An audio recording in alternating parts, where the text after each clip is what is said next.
Bonjour à toutes et à tous, soyez les bienvenus dans Géopolitis.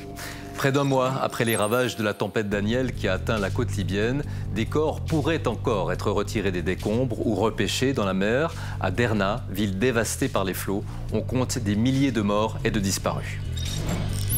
Ces images d'apocalypse nous permettent de mesurer l'ampleur de cette catastrophe humanitaire avec des dizaines de milliers de personnes déplacées, victimes par ailleurs d'une situation extrêmement instable dans une Libye multifracturée et minée par la corruption.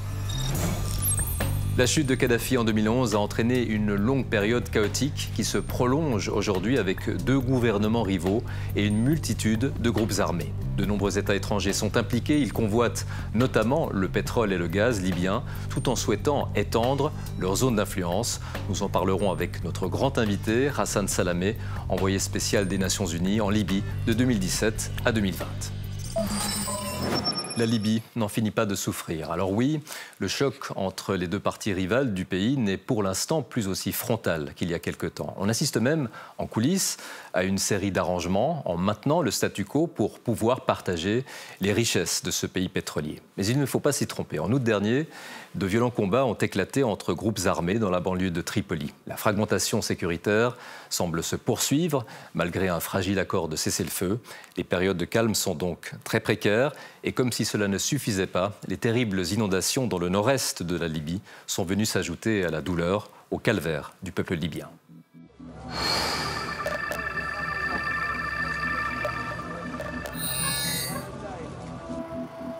Des images de désolation. Des quartiers entiers engloutis, détruits par les immenses torrents d'eau et de boue qui ont tout emporté sur leur passage. Un bâtiment dans lequel se trouvaient 32 personnes a été rasé et aucune d'entre elles n'a survécu. Le désastre à Derna est énorme. Les images satellites viennent souligner l'ampleur de la catastrophe. Les dégâts sont indescriptibles, vertigineux, tout comme le nombre de victimes, impossible encore à estimer. On parle d'au moins plusieurs milliers de morts et de disparus, des dizaines de milliers de déplacés et une population tout entière traumatisée. Nous n'oublierons jamais ce jour-là à Derna. C'était la première fois que je voyais une telle chose dans ma vie. Même pendant la guerre, ce n'était pas comme ça. Un cauchemar, en cette nuit du 10 au 11 septembre dernier, la tempête Daniel qui sévissait dans le sud-est de l'Europe atteint alors les côtes libyennes. Les précipitations d'une rare intensité ont touché en particulier toute la région vallonnée dite de la Montagne Verte, avec des zones situées en contrebas formant une véritable cuvette aux portes de Derna. Sous la pression des eaux, les 2 barrages construits dans la périphérie de la ville ont fini par céder, laissant se déverser les flots dévastateurs. Pourtant, des experts avaient régulièrement pointé la fragilité de ces barrages. Il y a quelques mois, des fissures avaient été signalées sans que rien ne soit entrepris. Inaction et impréparation, et dans les heures qui ont précédé la catastrophe, annonces contradictoires. Cette grande confusion, ce manque de coordination, puis le difficile déploiement de l'aide internationale s'explique notamment par une situation très complexe.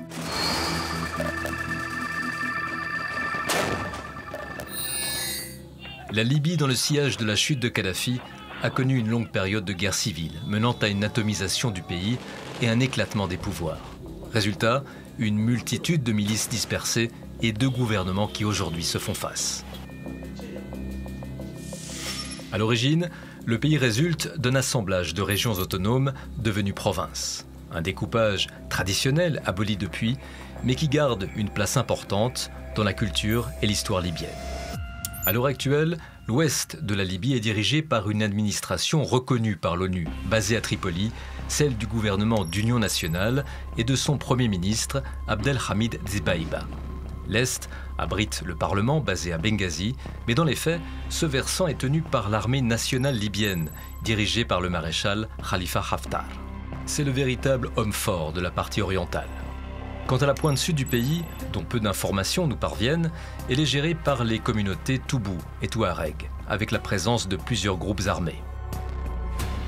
Aujourd'hui, un fragile accord de cessez-le-feu laisse place à quelques arrangements précaires et un calme très relatif, sans pour autant contenir la violence des groupes armés. Et dans l'attente d'hypothétiques élections nationales, à chaque fois repoussées, les jeux de pouvoir se poursuivent. Ainsi, dans cette ville de Derna considérée historiquement comme rebelle, le maréchal Haftar en a profité pour réaffirmer son pouvoir. Plusieurs arrestations y ont été menées à l'issue de manifestations face à la colère d'une population meurtrie et endeuillée. Hassan Salamé, bonjour. Bonjour. Merci beaucoup d'être avec nous. Merci. Vous êtes professeur émérite à Sciences Po Paris, ancien ministre libanais de la Culture, envoyé spécial des Nations Unies en Libye de 2017 à 2020. Vous êtes présent à Genève dans le cadre d'une conférence que vous avez donnée au Graduate Institute. On l'a vu sur ces images, la population est doublement victime de la catastrophe, d'une part bien sûr, mais aussi d'une situation chaotique, vraiment difficile, avec comme conséquence des infrastructures à l'abandon et une aide humanitaire qui n'a pu arriver qu'au compte-gouttes. C'est une tragédie énorme, en réalité. Il y a 2 barrages qui ont sauté. L'un qui est tout près de la ville, à 3 km de la ville, au sud de la ville, et l'autre, le plus important, à peu près 17 km plus bas. Les 2, face à l'ouragan Daniel, ont craqué. Et la ville qui est en contrebas a été entièrement dévastée. Toute la partie, l'ancienne partie du centre-ville, qui est plutôt basse sur la mer, a été entièrement dévastée. Le plus grave à l'heure qu'il est, c'est que nous avons un peu plus de 4000 décès confirmés, mais il y a encore des milliers, peut-être même 10 000, on ne sait pas trop, de personnes dont on ne connaît pas le sort, qui sont peut-être emportées par les vagues dans la mer, ou qui ont disparu d'une manière ou d'une autre. Des milliers de disparus, des milliers de déplacés. Déplacés aussi, parce qu'il faut savoir que ce mur d'eau qui a envahi la ville est arrivé jusqu'au 4e étage des immeubles. Donc il y a au moins les habitants des 3 immeubles, des 3 étages les plus bas qui ont été emportés dans la vague.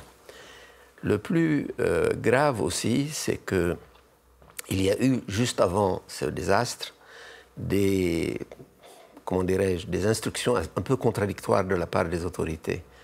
À la fois, on leur disait de rester chez eux, mais à la fois, on leur disait de quitter les lieux. Donc, les gens ne savaient pas. Et du coup, ils n'ont pas pris les mesures nécessaires, sauf les plus malins qui sont montés sur les toits ou qui se sont déplacés, mais c'est une minorité. La plupart des gens sont restés chez eux et donc ont été emportés par les vagues. Donc, c'est une tragédie énorme, qui est venu d'ailleurs quelques jours après le tremblement de terre au Maroc, qui a ensanglanté 2 fois l'Afrique du Nord, et bien entendu qui a ouvert les yeux sur le manque d'entretien, l'incompétence, peut-être même l'indifférence des dirigeants du pays pour le bien-être de la population. Donc cette ville qui a déjà beaucoup souffert des combats depuis 2011, plusieurs épisodes de combats, eh bien, souffrait maintenant d'une espèce de catastrophe naturelle où la responsabilité des hommes est également à souligner, bien entendu, en matière d'impréparation, d'incompétence, d'instructions contradictoires, etc. On l'a vu dans le sujet, les différentes cartes avec les provinces, mais beaucoup plus que divisé, le pays est véritablement atomisé aujourd'hui. À l'origine de cette situation chaotique, c'est 2011, c'est le point de rupture? Bien entendu, bien entendu. Vous avez 42 ans de dictature kadhafienne. Kadhafi qui a géré le pays à sa manière, en pénalisant certains, en récompensant d'autres, en s'attirant les allégeances de certains, mais aussi en éloignant de lui quelques autres, etc. Et du coup, il y a cette intervention de l'OTAN en 2011 qui met fin à un régime et finit par assassiner Kadhafi lui-même. Après, on a un drame qu'on avait déjà vécu en Irak en 2003, c'est-à-dire il y a une intervention, mais il n'y a pas une réflexion suffisante sur l'après-intervention. Donc c'est bien de faire du régime change, c'est peut-être bien, je ne suis même pas sûr que ce soit bien, parce que dans ce cas précis, je crois que l'OTAN a interprété d'une manière, disons, controversée la résolution du Conseil de sécurité qui ne l'autorisait pas vraiment à utiliser la force pour faire ce changement de régime. Mais de toute manière, cette intervention a lieu, mais après, on laisse les Libyens à eux-mêmes. Pendant un certain temps, ça va. C'est-à-dire, il y a un conseil provisoire qui prend les choses en main, mais très vite, il y a une lutte pour le pouvoir. Et le pays, loin de se diviser en deux ou en trois, s'atomise, explose en un nombre de centres de pouvoir à travers le pays. C'est un pays quand même qui est assez grand, même très grand. Mais surtout, c'est un pays riche. Donc c'est un pays qui produit à peu près 1,2 million de barils jour. Et donc il y a une matière sur laquelle les différents centres de pouvoir vont se battre. Et on va y venir justement, parce qu'aujourd'hui, le cessez-le-feu est dans l'ensemble respecté, malgré des foyers de tension qui sont nombreux et la présence de groupes armés. Et il faut ajouter à la complexité du dossier l'ingérence étrangère. Voyez ce sujet de Mélanie Ohayo.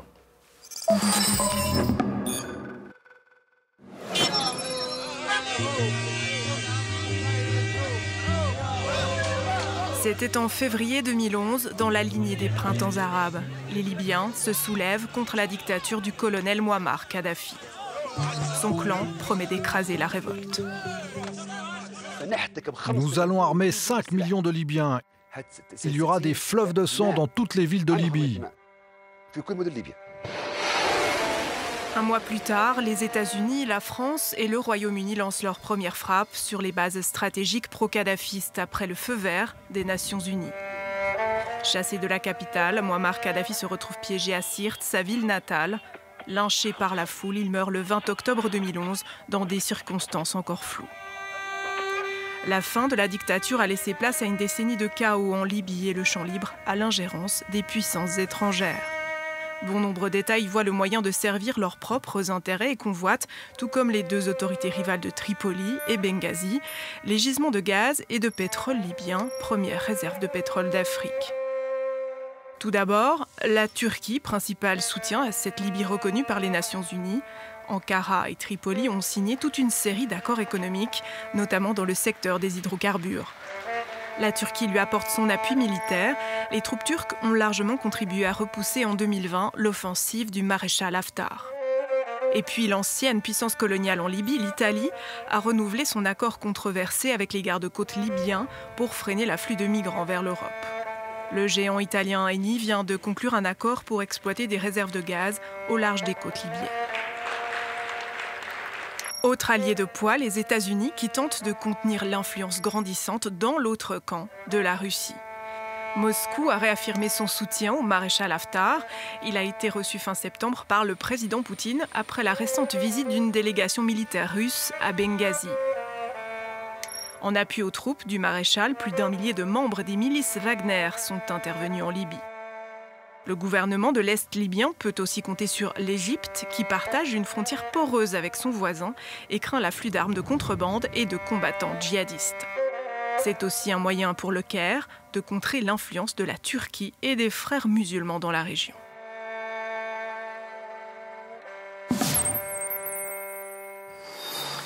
Hassan Salamé, les enjeux sont d'importance géopolitique, économique bien sûr, vous l'avez rappelé, la Libye est riche en hydrocarbures et ça a toujours suscité la convoitise des puissances, mais il n'y a pas que ça. Il n'y a pas que ça, dans le fond, les États s'intéressent beaucoup à la Libye et il y a cette ingérence justement étrangère. Pourquoi, par exemple, la Turquie s'implique-t-elle autant dans ce... La Turquie était l'un des plus grands constructeurs d'infrastructures en Libye du temps de Kadhafi. Donc il y a beaucoup de projets que vous voyez en Libye, projets électriques, projets d'infrastructure, l'aéroport de Benghazi, la centrale électrique d'Oubari, etc., qui avaient été construites par des sociétés turques, mais pas achevées, parce qu'il y a eu la révolution depuis, et donc la Turquie est très engagée dans le secteur de la construction en Libye. En fait, c'était un peu l'exemple que la Turquie voulait donner au reste de l'Afrique, qu'elle avait maintenant des sociétés de travaux publics qui étaient extrêmement puissantes. Ensuite, il y a le problème de la démarcation des frontières maritimes. Et la Turquie a un vieux projet qu'elle a réussi d'ailleurs à imposer à l'occasion des combats de 2019. c'est d'essayer d'avoir une espèce de corridor à travers la Méditerranée qui est fait largement aux dépens de la Grèce, un peu même aux dépens de l'Italie, et qui, en réalité, accorde à la Turquie un espace maritime que ses voisins lui contestent. Donc la Turquie a plusieurs intérêts. Mais ensuite, il y a aussi l'investissement massif d'Erdogan dans l'ensemble de l'Afrique.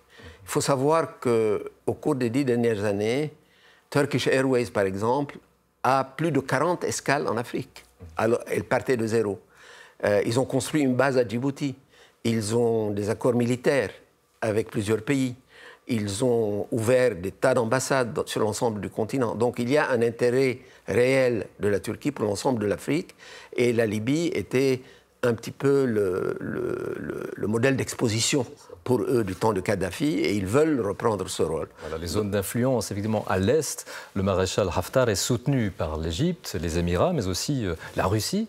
Est-ce que l'on sait, à l'heure actuelle, quel est le rôle encore de la Russie, après notamment la disparition des numéros 1 et 2 du groupe Wagner? Le groupe Wagner existe encore en Libye, peut-être pas avec les chiffres qui avaient atteint leur maximum, peut-être qu'au moment le plus aigu de la guerre, en 2019, ils sont arrivés à 1200 à 1300 hommes. Mais ils avaient ramené aussi avec eux des gens qui n'étaient pas dans Wagner, mais qui étaient payés par Wagner, notamment des interprètes ou des cuisiniers syriens, par exemple, etc. Donc l'ensemble Wagner a participé à la guerre. Et à un moment, ils ont joué un rôle capital dans l'attaque que le maréchal Haftar a engagée contre Tripoli au printemps 2019. Est-ce que Haftar, entouré aujourd'hui de ses fils, tire vraiment toutes les ficelles à l'Est? Non, il n'y a personne qui tire toutes les ficelles en Libye. C'est ça le problème de la Libye. C'est qu'il y a plusieurs centres de pouvoir.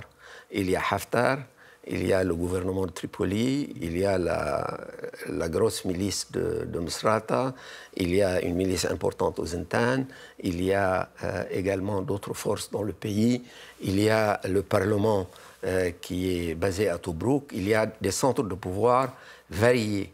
Haftar est certainement un des acteurs importants de ce drame, mais ce n'est certainement pas le seul, et s'il y en avait un seul, j'allais dire, le pouvoir serait concentré. Or, aujourd'hui, le pouvoir est plutôt diffus entre ces centres de pouvoir, beaucoup plus que concentré dans les mains d'un seul. Vous avez été mandaté par l'ONU en 2017, vous étiez donc émissaire en Libye, vous avez tenté d'unir les Libyens et justement freiner, restreindre l'ingérence étrangère. On a l'impression d'ailleurs qu'à un moment donné, voilà, il y avait beaucoup d'espoir, on y était presque, et vous avez décidé de quitter vos fonctions en 2020. Pourquoi? C'était mission impossible? Du tout, du tout. J'ai dû quitter malheureusement pour de très sérieuses questions de santé. Et pour dire les choses crûment, j'ai eu une tumeur au cerveau. Donc j'ai dû aller me faire soigner. Mais j'ai suivi, grâce au travail de mon équipe, ce qui s'est passé ensuite. Au moment où je suis parti, ce n'est pas du tout par désespoir. Au contraire, c'était un moment où on arrivait enfin à faire tenir une conférence au niveau des chefs d'État, où Poutine, Erdogan, Macron, Boris Johnson à l'époque et tous les autres étaient venus. Le fameux sommet de Berlin en janvier 2020, qui a été un grand succès et qui est encore aujourd'hui la référence principale pour ce qui se passe au niveau du processus politique. On avait réussi deux choses. D'abord, on avait réussi à imposer un cessez-le-feu qui a été effectif à partir de l'automne 2020. Et on a aussi réussi à faire couler de nouveau le pétrole parce que la population a besoin d'être nourrie. Au niveau politique, certes, on avait un grand projet qui était la conférence nationale à Ghadamès. On n'a pas pu la tenir du fait de la guerre, mais on en a tenu un avatar plus tard qui s'appelle le dialogue politique qui a produit le gouvernement actuel à Tripoli. Aujourd'hui, on assiste à un calme très précaire. On a l'impression que chacun s'en accommode, avec même à la clé des arrangements. Mais tout cela est un peu trompeur. Est-ce que le statu quo est viable? Le statu quo est viable en ce sens qu'il faut savoir que ce genre de conflit civil ne se résout pas en un jour, mais par un système d'accumulation de points positifs. Moi, je constate, que le cessez-le-feu que nous avions négocié en 2020 tient toujours. Il y a encore quelquefois des rixes à droite et à gauche. Il faut savoir que Kadhafi a laissé 20 millions de pièces d'armes dans les mains de la population. Donc c'est presque un miracle que le cessez-le-feu tienne alors qu'il y a toutes ces armes dans les mains de la population. Deuxièmement, le pétrole n'a pas cessé. Au contraire, il y a de nouveaux contrats qui ont été signés au cours des 2 dernières années pour que le pays redevienne un très grand producteur de pétrole et de gaz. Donc les deux données fondamentales pour le Libyen moyen sont là. Il peut envoyer ses enfants à l'école parce qu'il y a le cessez-le-feu, et de l'autre côté, il peut obtenir son salaire parce que le pétrole coule comme il faut.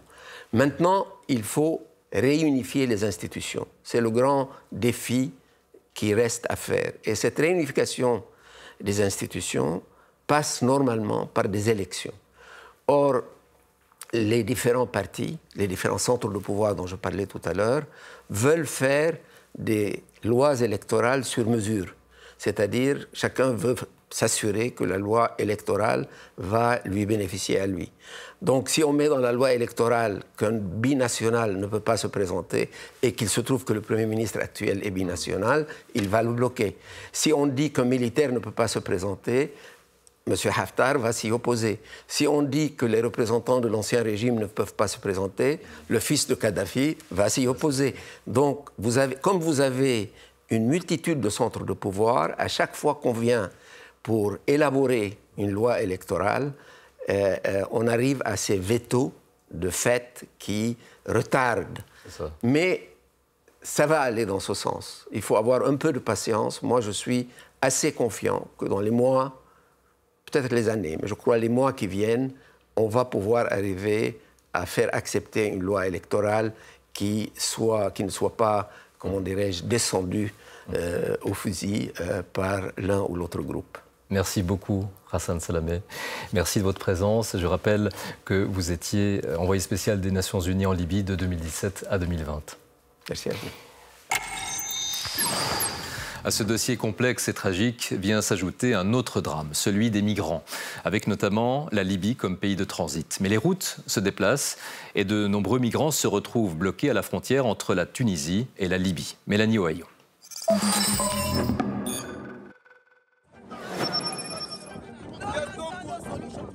Bloqués à la frontière entre la Libye et la Tunisie, ces migrants originaires d'Afrique subsaharienne ne savent plus où aller. Nous voulons quitter cet endroit. Nous voulons partir. Cet été, ils sont des centaines à avoir été chassés de la ville tunisienne de Sfax après la mort d'un Tunisien dans des affrontements entre des habitants et des migrants. S'il vous plaît, je supplie l'ONU de venir nous aider, de nous sortir d'ici, de venir nous sauver de cet endroit. Nous mourrons de minute en minute. À une 50aine de kilomètres, en plein désert, ces migrants sont déshydratés et à bout de force. Secourus par les gardes frontières libyens, ils auraient été abandonnés là par les autorités tunisiennes. Mon téléphone est en morceaux. Ils l'ont cassé, puis ils m'ont envoyé dans le désert du Sahara. J'ai marché pendant 2 jours, sans nourriture, ni eau.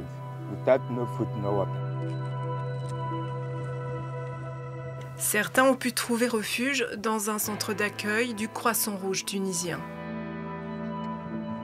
Nous ne sommes pas des voleurs, nous sommes des migrants. Nous ne sommes pas des tueurs, nous sommes des migrants. Nous voulons juste une vie meilleure.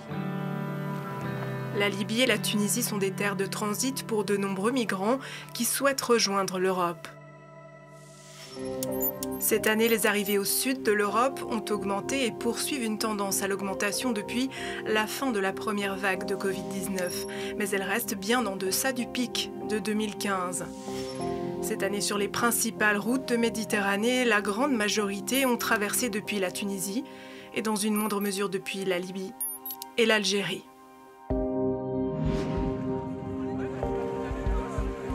« 2500 personnes ont perdu la vie depuis le début de l'année, dont 289 enfants, essentiellement lors des traversées par la mer.